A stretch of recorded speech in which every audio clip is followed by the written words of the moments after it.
시작. 하나님의 형상을 띠룩하라. 오늘 우리가 잘 선한 사마리아인의 비유입니다. 강도를 만난 이웃의 진정한 이웃이 누구인가? 라는 질문이 이 말씀의 결론으로 우리는 다 알고 있습니다.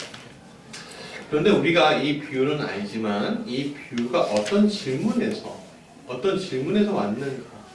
그래서 왜 이런 결론을 내리고 있는가에 대해서는 잘 모르고 있습니다. 본문의 시작은 25절의 내용이지요. 어떤 율법교사가 예수님을 시험하면서 말하는 것으로 시작이 됩니다. 율법교사는 이렇게 질문합니다. 내가 무엇을 하여야 영생을 얻으니까? 이 질문에 예수님은 대묻습니다. 율법에 무엇이라고 기록되었으면 내가 어떻게 읽느냐? 율법교사는 말합니다. 내 마음을 다하여 목숨을 다하며 힘을 다하며 뜻을 다하여 주 너희 하나님을 사랑하고 또한 내 이웃을 내 자신과 같이 사랑하라 하였나이다. 이것을 보면 율법교사는 이미 답을 가지고 있었습니다. 더 나아가 본다면 이미 유대인들은 종교적인 교훈이나 가르침이 이와 같다는 것을 알 수 있다는 겁니다. 즉 하나님을 어떻게 사랑해야 되고 또 하나님만 사랑하는 것이 아니라 내 이웃도 사랑해야 한다는 것을 그들은 알고 있는 것입니다. 그것이 목표였습니다. 그 목표를 가지고 내가 살아야지만 내가 영생을 얻을 수 있다 라는 것이 그들의 생각이었습니다. 자, 다시 본문으로 들어가죠. 오늘 율법교사가 문제를 제기한 이 영생이라는 단어에 대해서 오늘 우리가 느끼는 감정들이 있습니까? 영원히 산다 라는 단어, 감정적으로 느끼는 것이 무엇입니까?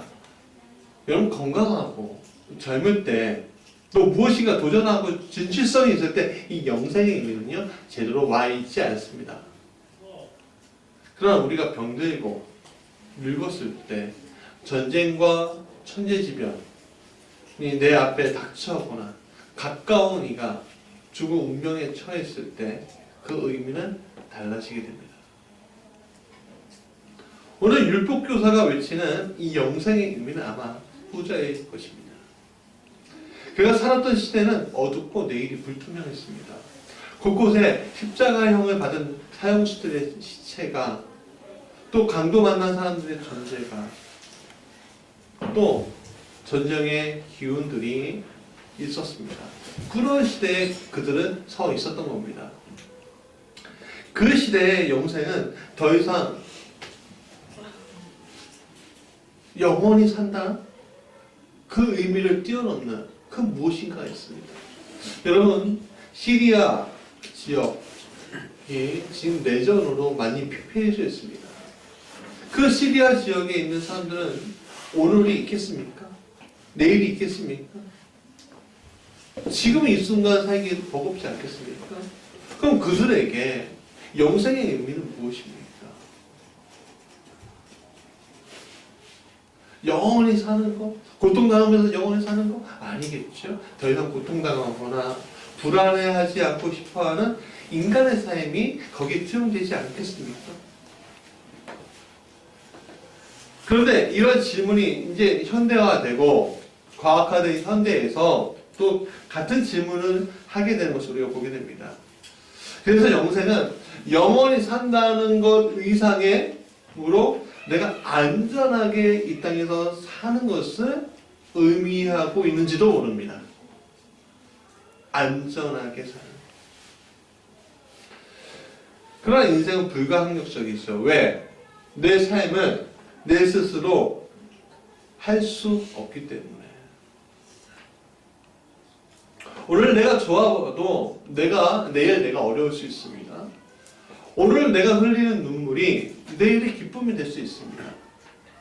그것이 바로 인생입니다. 그렇기 때문에 인생의 내일이라는 것은 결국 인간 자신이 아닌 하나님의 선택에 달려 있습니다. 그래서 여러분 중요합니다. 그래서 인간은 하나님을 사랑하는 것에 자신의 모든 것을 집중할 수 있는 노력이 들어갈 수 있습니다. 하나님이 좋아하시는, 신이 좋아하는 일이라면 나는 뭐든지 할 수 있을 거야. 왜? 내가 거기에서 내 안정과 영생을 얻을 것이다. 그래서 하나님이 기뻐하시는 일, 하나님의 선택이 가 있는 길에 인생 전부를 난 드릴 거야 라고 생각할 수 있습니다. 그리고 많은 사람들이 거기를 선택합니다. 그것이 하나님의 사랑이라는 거예요. 그래서 여기서 하나님을 믿는 기독교 신앙의 특징 중에 하나를 우리가 놓치지 말아야 하는데, 그것은 인간에 대한 사랑입니다. 인간에 대한 사랑. 인간은 뭐죠? 피조물이에요. 유한하죠. 유한하다는 것은 결핍이 있다는 겁니다. 결핍이 있으면 뭐 해야죠? 어떻게 됩니까? 채워야죠. 인간은 무엇인가, 결핍되었기 때문에 무엇인가 채우기 위해서 오늘도 끊임없이 투쟁의 길에 나서져 있는 겁니다. 투쟁하지 않으면 취할 수 없습니다. 투쟁하지 않으면, 피 흘리지 않으면, 땀 흘리지 않으면 내가 그것을 취할 수 없습니다. 그게 우리 인생입니다. 여태까지 우리가 살아왔던 방식이 바로 투쟁하는 방식이었습니다. 남들과의 경쟁에서 이겨야 되고 어떻게든 끄집어 내려야 되는 상황 가운데 우리가 놓여져 있는 거죠. 내가 어떤 대학에 가고 싶으면 누군가는 그 대학에 가지 못하는 거고, 내가 어떤 직장에 가고 싶으면 누군가는 그 직장에 포기해야 한다는 거고. 그런데 이렇게 끊임없이 자신을 채우기 위한 자리에 놓이게 때 우리는 우리의 비인간화된 모습을 발견하게 됩니다. 비인간화된 모습을 우리가 발견하게 되는데, 이것은 더 이상 하나님의 피조물로서의 인간이 아닌 어떤 다른 가치, 즉 돈이나 노동력으로 표현된 도구로서의 인간을 말하고 있는 겁니다. 오늘 우리가 사람을 가치로 표현할 때 무엇보다도 바꿀 수 없다라고 얘기하지만 실제로 우리의 삶 속에서는 그것을 돈으로 다 재단하고 있지 않습니까? 저 사람은 얼마만의 가치가 있어? 저 사람은 어떤 가치가 있어? 저 사람 가치가 없기 때문에 나하고 같이 일할 수 없어. 그게 우리의 모습입니다. 오늘 우리가 살고 있는 모습입니다. 특히 이 자본주의, 자유주의 시대를 살고 있는 우리의 모습이 그렇다는 것이에요. 그것은 다시 한번 얘기하면 비인간화되었다는 겁니다. 그것은 결국 인간 스스로가 인간을 사랑할 수 없는 존재로 만들고 있다. 오늘 우리가 이런 문제의식을 좀 가지고 보면서 오늘 본문 속에서 주님이 말씀하시는 것이 무엇인지 같이 좀 나누고자 합니다. 첫 번째 같이 읽어볼까요? 시작. 선한 이웃이 되지 못하는 이유. 율법교사는 다시 질문합니다. 그러면 내 이웃이 누구입니까? 성경은 이 율법교사가 말하는 모양들, 그 말본새는 이렇게 표현하고 있습니다. 뭐라고요? 자기를 옳게 보이려고. 자기를 옳게 보이려고. 즉 자신이 말한 것이 옳다는 것을 드러내 보이려고 이렇게 말한다고 하고 있습니다. 그러니까 이 율법학자의 말 속에는 이웃이라는 단어가 들어가 있지만 결국에는 뭐예요? 내가 들어가 있다는 거예요. 내가. 이웃이 아니라 내가 들어가 있다는 거예요. 여기서 우리는 그가 오늘 본문에 나오는 제사장이나 레위인 같은 성격을 가지고 있으면 우리가 생각을 해봐야 합니다. 자신이 생각하고 행동하는 것에 대해서 옳다고, 모든 것이 옳다고 하는 이들의 모습을 우리는 종종 볼 수가 있습니다.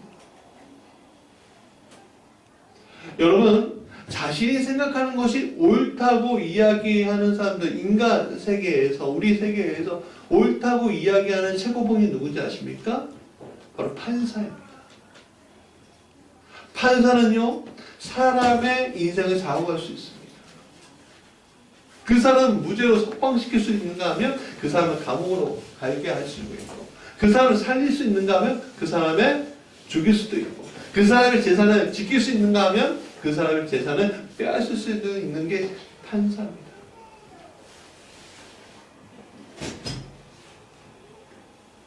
그러니까 그들은 어떻게 돼요?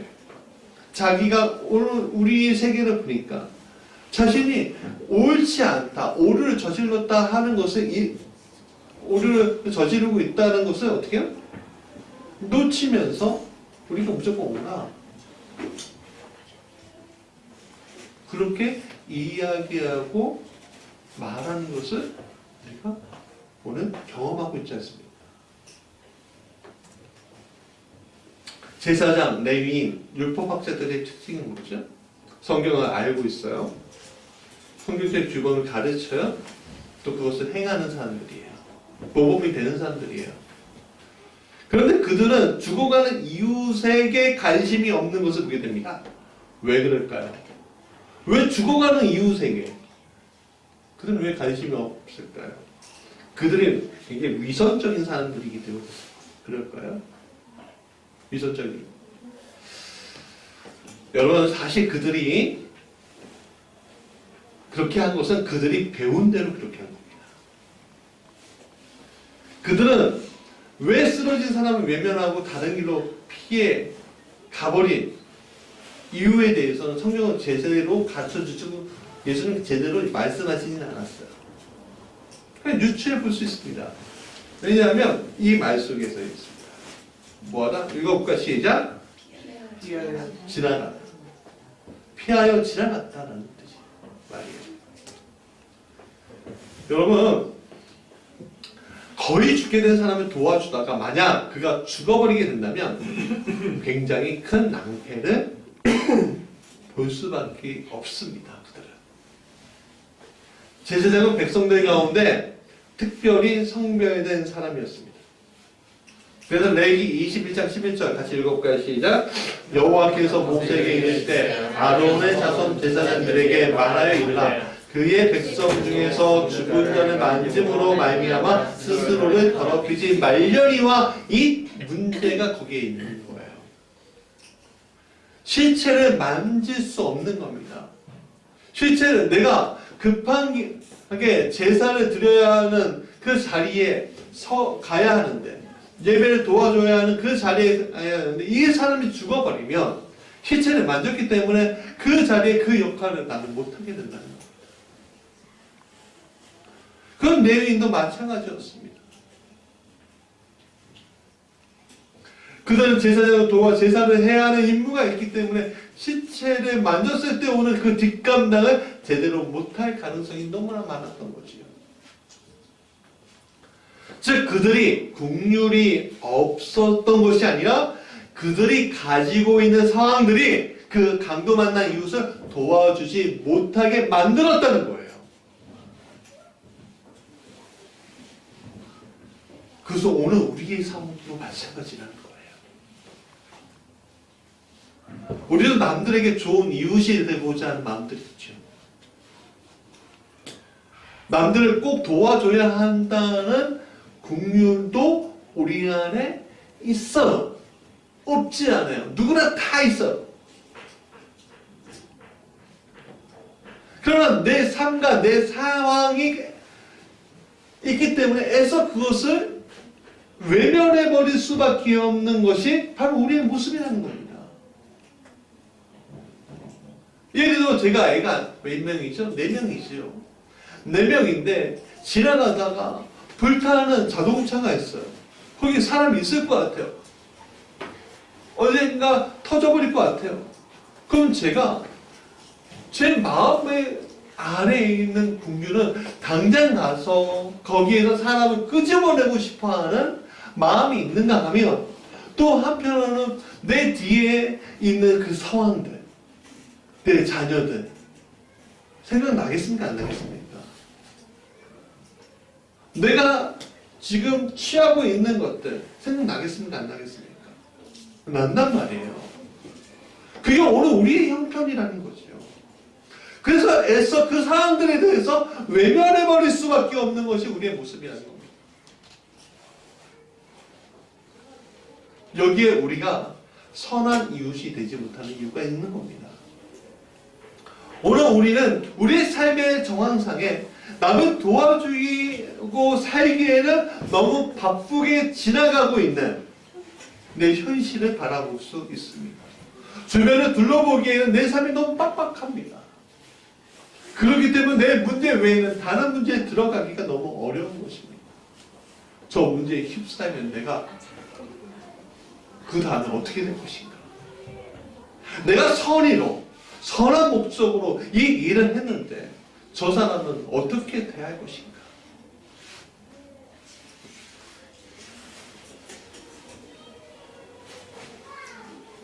어떤 소년이 있었습니다. 이 소년이 굉장히 안 좋은 상황에 놓이고 있었고 지나가는 한 사람이 그 소년을 도와주었어요. 소년을. 그리고서 한참 지나가서 하는데 이 사람에게 한 통의 우편물이 들어온 거예요. 그냥 법원에 출두하라는 거예요. 이게 무슨 말이야? 하고 법원에 연락했더니 그 사람 오히려 잡아갔습니다. 왜냐하면 그 소년을 추행했다는 거예요. 이게 무슨 말이냐? 알고 보니까 이 소녀가 자기가 하려고 했던 것들이 솔직히 부모에게 말하기가 어려운 것들이 있었던 거예요. 그러니까 오히려 그 죄를, 그 잘못한 것을 이 사람에게 뒤집어 씌우고 이 사람을 곤란하게 만들려고 사람이 그렇게 악의로 대하게 되는 것을 언젠가 미디어에서 보았습니다.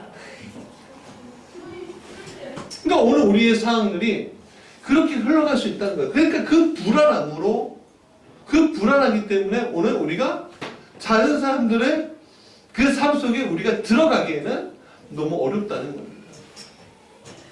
그러니까 한쪽에는 죄책감, 한쪽에는 상황상 어쩔 수 없다라고 항변하고 있는 겁니다. 결국 이것은 결국 비인간화된 모습으로 드러날 수밖에 없는 거예요. 하나님의 피조물로서의 인간을 잃어버린 채 이 상황 속에서 내가 노예가 되어버린 거예요. 노예가 되니까 어떻게 됩니까? 더 이상 전진할 수가 없는 거예요. 내가 이 상황들을 주도하고 주관해서 주도하고 나가야 하는데 이 상황들이 속에 안에서 갇혀갖고 노예가 돼버리니까 그래서 오늘 우리에게 필요한 것이 있습니다. 두 번째 이거 시작. 하나님의 형상으로서의 회복이 필요합니다. 예수님은 비유로 선한 사마리아인을 들고 있습니다. 예수는 그 사람이 여행하는 도중에 강도 만나서 죽어가는 일을 보았다고 했습니다. 여기에 몇 가지 사항들이 포함되어 있는 것을 보게 돼요. 그는 절대적으로 시간이 부족하지 않은 사람입니다. 그는 여행자였어요. 급박하게 시간을 보지 않아도 되는 사람이었으면 이미 이야기하고 있습니다. 두 번째는 그는 사마리아 사람이었습니다. 그것은 그가 율법에 얽매여져 있는 사람이 아니라는 것을 이야기합니다. 세 번째는 사마리아 사람이기에 오히려 종교적으로 배척받는 사람이기에 도와주지 않아도 아무도 그를 비난할 수 없는 자리에 그가 서 있다는 겁니다. 그런데 그럼에도 불구하고 그는 제사장과 레인이 피했던 강도 만난 사람을 가까이 가서 도와주고 있습니다. 먼저 어떻게 했죠? 상처를 치료해줬어요. 두 번째는 주막에 가서 돌볼 수 있게 했습니다. 세 번째는 자신의 물질을 기꺼이 꺼내주었고 마지막으로 그 자신이 보증이 되어주었습니다. 사마리아는 이렇게 할 수 있었던 이유가 뭘까요? 바로 그를 보고 불쌍히 여길 수 있는 마음이 있었기 때문입니다. 불쌍히 여길 수 있는 마음. 여러분, 사람을 불쌍히 여길 수 있다는 건요, 이 피조물인 인간이 하나님의 형상을 회복하였다는 것을 말하고 있는 겁니다. 즉, 종교적 신념도 아니고, 하나님 속성으로서의 국률함을 회복한 것이 이 강도 만난 이웃을 도와주는 길로 끌어갔다는 거예요. 여러분, 오늘 우리의 바쁨, 우리의 어떤 신념, 우리의 어떤 가치관, 그런 것들이 오히려 우리를 하나님이 주신 속성에서 멀어지게 하는 것들이 굉장히 많습니다. 우리 인간으로서 당연히 해야 할 일에 대해서 색안경을 끼고 정치적이라는 색안경, 사회적이라는 색안경, 도덕적 잣대라는 색안경을 띄고 그것을 보고 있는 것을 보게 됩니다. 하나님이 인간에게 주신 가장 아름다운 속성인 국률함을 보는 것, 국률함으로 그것을 보는 것이 아니라 그것을 거부하고 내가 가지고 있는 것으로 보는 겁니다. 오늘 좀 어려운 얘기 하는 거죠. 어려운 얘기 하지만 이건 무엇입니까? 이게 무엇입니까? 여러분, 우리가 개신교인이다, 그리스도인이다 라고 우리는 말하면서 우리는 그 말함 속에서 진짜 사랑을 실천해야 한다고 이야기하면서 어떤 거는 이것은 해야 돼, 이것은 하지 말아야 돼, 딱딱 끊어버리는 경우들이 얼마나 많습니다. 무조건적인 사랑이 아니라 저 사람 내 이웃이 아니야, 거부하는 것들이 얼마나 많습니까? 그 당시 율법학자, 그 당시 제사장, 그 당시 레인이 그랬다는 거예요. 그 당시 유대인들이 그랬다는 거예요. 왜? 그들은 뭐가 있었어요? 선명의식이라는 게 있었어요.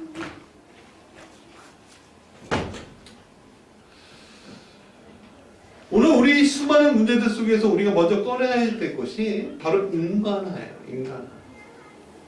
비인간화된 인간의 모습에서 인간화된 모습으로 드러내야 한다는 거예요. 그건 뭐예요? 생명의 존중, 하나님이 상주하신 이 생명을 존중하게 여기고 불쌍히 여기는 마음을 가지는 것, 공존한 마음을 가지는 것, 그것이 바로 하나님의 형상을 회복하는 것입니다. 하나님의 형상을 회복하기 위해서 우리에게 필요한 것은 어쩌면 여러분 여유일지도 몰라요. 그게 무슨 말이냐고요? 미국에서 되게 유명한 실험을 했습니다. 실학생 세 무리를 이게 미션을 주는 거예요. 그리고 몇 시까지 이 물건을, 아니면 이것을 전달해야 돼. 근데 한 팀은 이른 시간, 넉넉하게 이른 시간에 출발시켰고, 또 한 팀은 중간적인 시간에 출발시키고, 또 한 팀은요 촉박하게 출발시켰습니다. 근데 그들이 가는 길에 뭐가 있었냐면 문에 쓰러져 사람을 한 명은 거기다 세워놨다는 거예요.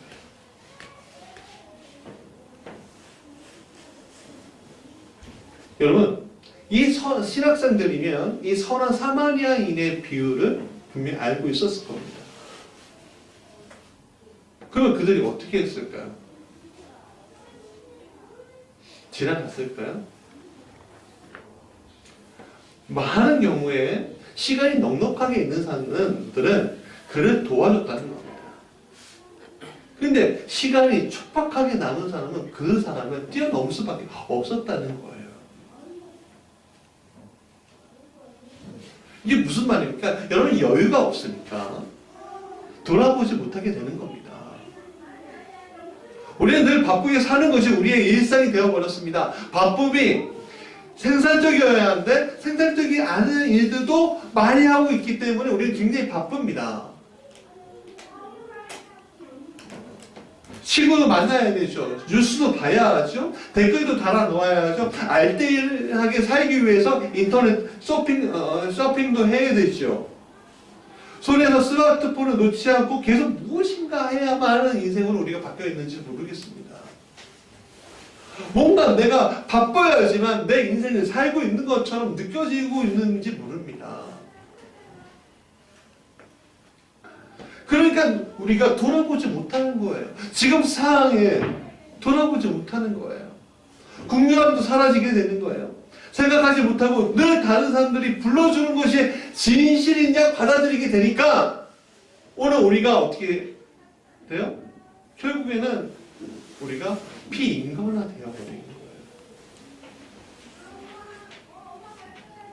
거예요. 이제는 우리가 이런 일상에서 벗어나야 합니다. 늘 무엇인가 하는 일상이 아니라 하나님의 형상을 회복하기 위한 하나님과의 만남, 내 안에 피조물로서 하나님의 형상을 가진 자로서 간직한 하나님 주신 그 속성, 사랑의 속성, 국률함의 속성을 일으키기 위한 여유가 우리에게 필요한 거예요.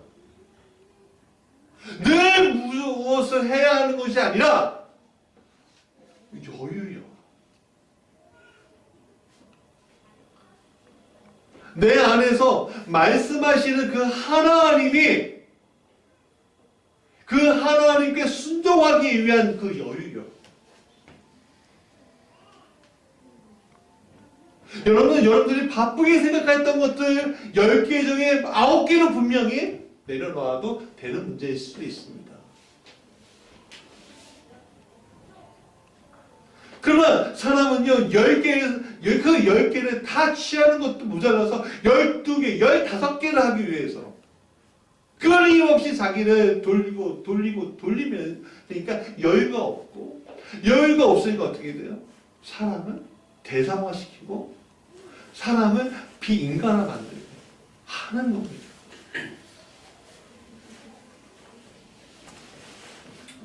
그래서 세 번째 같이 읽어볼까요? 시작. 하나님의 형상의 회복은 믿음의 순종에서 시작되는 것입니다. 자, 36절, 37절 한번 읽어보겠습니다.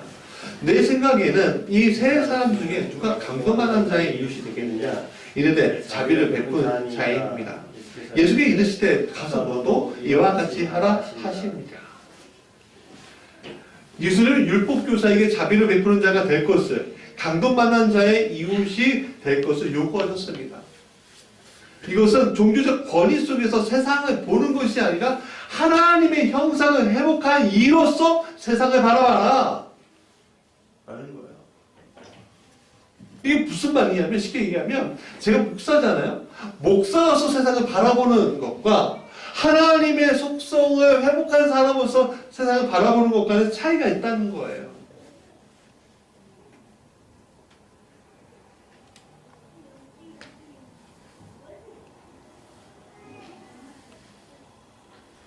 하나님의 형상을 회복하는 이로서 이웃을 바라볼 것을 예수는 요구하고 있는 겁니다.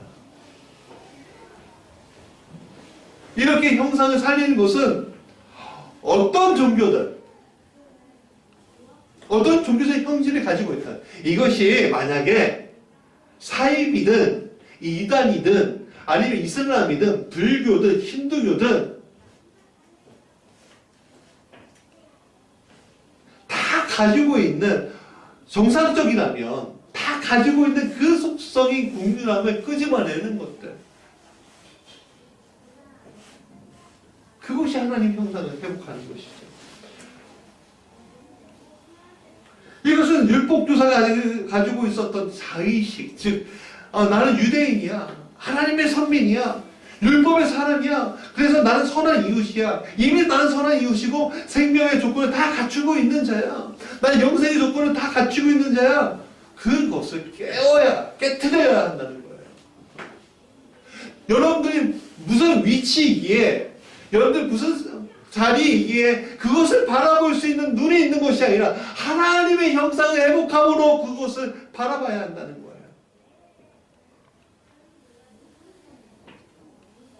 혈통적으로 난 유대인이야, 난 혈통적으로 이미 모태신앙서부터, 아니면 내 가족은 이미 그리스도인들의 그런 문화 속에서 내가 살고 있기 때문에 그 하나님의 백성이 이미 되었기 때문에 이웃이며 그 이웃을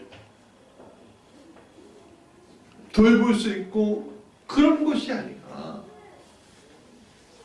되어 있기 때문이 아니라 이미 주신 하나님의 속성이 있기 때문에 나는 그 속성으로 인해서 사람을 살아갈 수 있어. 섬길 수 있어. 그렇게 외치는 겁니다. 그것을 오늘 영적인 이스라엘이라고 불리는 우리에게 주신 하나 예수님의 새로운 규범이 되는 겁니다.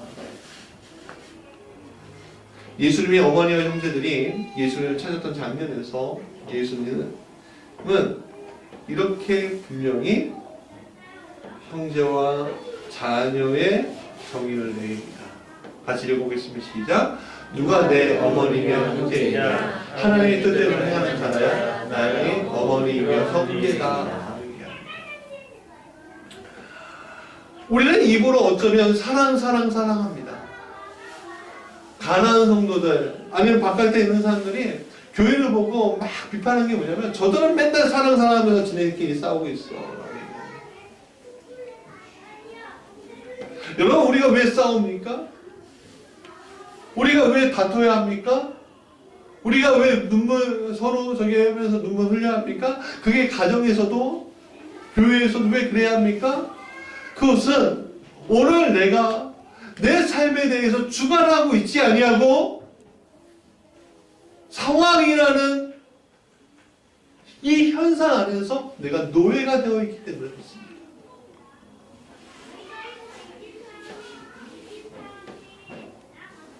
내가 여기에만 서 있다면 난 될 거야.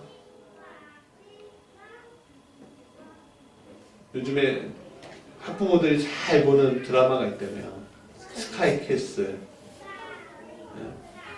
저는 조금 보고선 뭐 안 봤는데.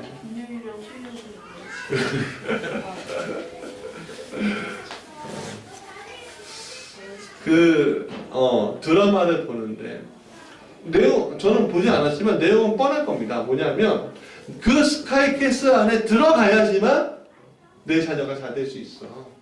그런 내용이지요. 그런 내용일 겁니다. 근데 그게 아니라는 겁니다. 예수님은 거기에 들어가면 그 사람들처럼 되는 것이 아니라 너희가 하나님의 형상을 회복함으로써 그 사람이 될 수 있다는 거야.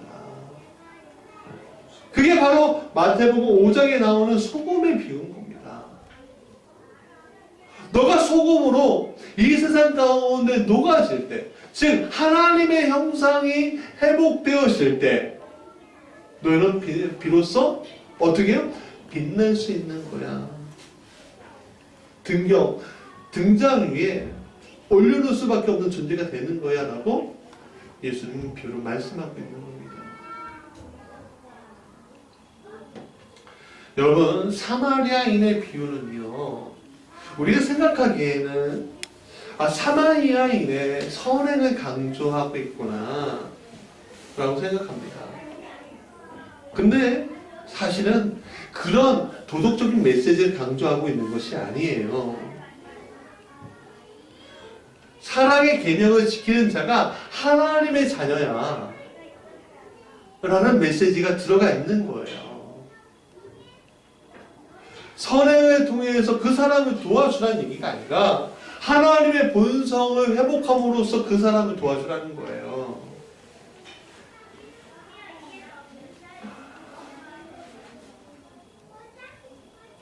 그러니까 결국 뭐예요? 내 안에 있는 하나님의 나를 역사하는 자리에 내가 어떻게 해요?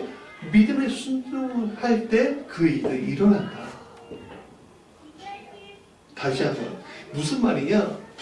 여러분 우리의 삶 가운데 우리의 삶이 하나님의 형상 회복이 되잖아요. 그럼 하나님의 형상 회복이 된다는 건 뭐냐면 내 안에 누가 살아계신다는 거예요? 내 안에? 성령님이 성령 하나님이 살아계시다는 거예요. 그 성령 하나님이 어떤 상황과 어떤 가운데 있을 때 말씀하실까요? 안 하실까요? 분명히 말씀하고 있단 말이에요. 근데 우리는 왜 그것을 못 들을까요? 바빠요. 하나님의 말씀 들을 겨를이 없어요. 왜? 내가 세운 목표와 내가 세운 것들 때문에 그냥 들을 의지가 없는 거죠. 근데 내가 생각하는 그 모든 것들이 알고 보면 내려놓아도 되는 문제예요. 하나님의 음성을 더 들으면 들을수록 더 풀리는 문제였는데 우리는 그렇지 않다는 거예요. 근데 믿음의 순종이 있는 사람은 어떻게 해요? 그게 들리는 거예요. 그 들리면 어떻게 해요? 순종할 때 결국에는 우리가 하나님의 자녀다 라고 인정을 받을 수 있다는 거예요. 예수님은 돌로도 아브라함의 자녀를 만들 수 있다 라고 얘기했습니다. 그건 뭐냐면 우리가 지금 그냥 나는 예수 믿어, 난 그 예수 믿으니까 난 구원받아, 난 영생을 가질 거야, 그게 아니라 그런 선미의식을 가진 상태에서 가지고 어떤 율법과 그 오류와 그 율법주의 그런 것들에 대해서 믿고 지고 있는 겁니다. 혈통적으로 유대인들, 나는 나면서부터 그리스도인이라고 이야기하는 사람의 영생이라는 구원이 있는 것이 아니라 오늘 하나님이 내 안에서 역사하시고 그 역사하시는 그 하나님의 말씀에 순종하고 사랑이라는 것들이 끄집어내서 이웃을 섬길 때 비로소 우리는 영생을 얻게 된다는 거예요. 말씀의 결론입니다. 오늘 조금 말씀이 좀 어려웠어요. 근데 이게 되게 중요한 얘기입니다. 왜냐하면 오늘 내가 지금 처해져 있는 것들이 어쩌면 하나님의 형상을 회복하지 못한 채 그냥 다람쥐 채바퀴 굴러가듯이 내가 살고 있고, 그렇게 살고 있으니까 어떻게 내가 비인간화되고 내가 구원받았다고 말하면서도 구원받지 못하는 존재가 되어 있기 때문에 그럼 우리가 그 틀을 깨어버려야죠. 그러려면 결국에는 내 안에 있는 하나님의 형상을 회복하고 그 회복하는 걸 통해서 내가 그러니까 하나님의 형상을 회복하는 그 순간에 내가 인간화되고 진짜 인간으로서 사람을 섬길 수 있는 마음, 그리스도가 주시는 그 섬기고 사랑하는 그 마음을 회복할 때 우리는 비로소 하나님의 아름다운 걸작품으로 재탄생되는 것이죠. 그것이 영생입니다. 영원히 사는 것은 우리에게 주어진 특권이지만 안전하고 행복하고 기쁘게 사는 것은 순종에서 나오는 겁니다. 여러분 바쁘게 살아가는 거, 저도 굉장히 바쁘게 살아가기 때문에 가끔 후회할 때가 있어요. 왜냐하면 하나님 음성 안 듣고선 갈 때가 있거든요. 저도 그런데 여러분들 얼마나 더 바쁘시겠어요. 네, 그럴 때마다 내려놓읍시다. 그리고 여유를 가집시다.